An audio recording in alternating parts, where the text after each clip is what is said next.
দর্শক, আমি এই মুহূর্তে রয়েছে রংপুর জেলা স্কুল মাঠে। আপনারা নিশ্চয়ই দেখতে পাচ্ছেন, এখানে শুরু হয়েছে 15 দিনব্যাপী বৃক্ষ মেলা। চারিদিক জুড়ে উৎসবমুখর পরিবেশ ও জনগণের উপচে পড়া ভিড় দেখা যাচ্ছে।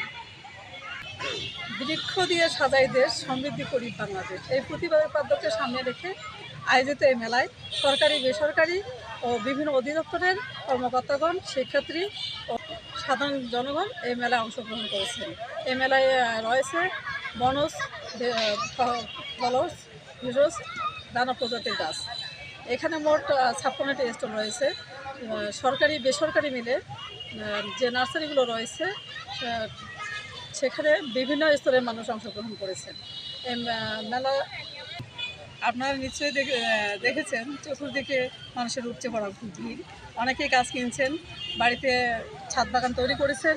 সুন্দর সুন্দর গাছ রয়েছে এখানে, যে উন্নত মানের অনেক গাছ রয়েছে, সেগুলি এখানে জনগণ এসেছেন মনোরম পরিবেশে, সুন্দর পরিবেশে তারা এগুলো কেনাকাটা করছেন তার ছাদ বাগান তৈরি করার জন্য। এই ছিল আমার কাছে রংপুর জেলা স্কুল মাঠের বৃক্ষ মেলার সর্বশেষ তথ্য। দৈনিক বাংলাদেশ মিডিয়া, সত্যের সন্ধানে সারাক্ষণ।